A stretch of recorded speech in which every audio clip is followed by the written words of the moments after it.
धन्यवाद रशीद गुरुजी. मास्टर दीनानाथ मंगेशकर पारितोषिक प्रदीर्घ संगीत सेवेबद्दल आपण या वेळेला देत आहोत. सन्माननीय पंढरीनाथजी कोल्हापुरे यांना. मास्टर दीनानाथांच्या बरोबर बलवंत नाटक अकादमीचे पार्टनर म्हणून काम केलेले पंढरीनाथजींचे वडील असलेले गायक आणि वीणावादक म्हणून माहिती असलेले कैलासवासी कृष्णराव कोल्हापुरे यांचं मार्गदर्शन शास्त्रीय संगीताच्या प्रांतामध्ये पंढरीनाथजींना लागलं. आग्रा घराण्याची गायकी जोपासणारे पंडित मधुसूदन जोशी आणि खानसाहेब अता हुसेन या द्विमूर्तींकडेही पंढरीनाथजींनी संगीताचे धडे घेतले. बडोदा दरबारचे गायक खानसाहेब फैयाज खान साहेब यांचे आशीर्वादही त्यांना लाभले. 1941 साली बडोद्याला झालेल्या अखिल भारतीय संगीत संमेलनामध्ये पंढरीनाथ कोल्हापूरजींना हे आशीर्वाद मिळाले.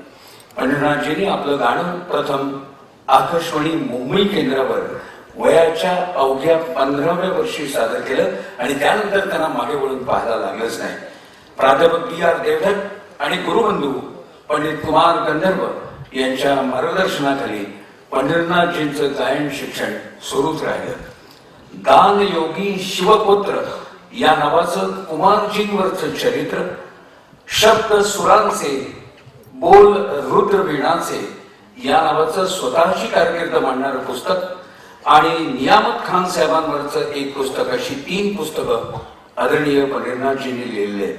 यावेळी गानयोगी शिवपुत्र हे कुमारजींवरचं जे पुस्तक आहे त्याची विशेषता अशी की 1947 ते 1967 कुमारजींच्या सहवासात नोंदलेले क्षण, डायरीमध्ये टिपलेले क्षण, त्यातूनच आकाराला आलेलं हे पुस्तक म्हणजे एक ऐतिहासिक दस्तऐवजच आहे. अखिल भारतीय गांधर्व महाविद्यालय आणि सामवेद फाउंडेशनचेही पंढरीनाथजी सदस्य राहिलेले आहेत. पंढरीनाथजींना अभिमान वाटावा अशी गोष्ट म्हणजे मुळात मुराद खान साहेबांची असलेली वडिलांकडनं मिळालेली 100 वर्षापूर्वीची दुर्मिळ वीणा पंढरीनाथजींच्याकडे आजही उपलब्ध आहे. वीणा वरदायिनी ट्रस्टच्या माध्यमातून मुंबई विद्यापीठाकडे वीणा डिप्लोमा सुरू करण्यामध्येही त्यांचा सिंहाचा वाटा आहे.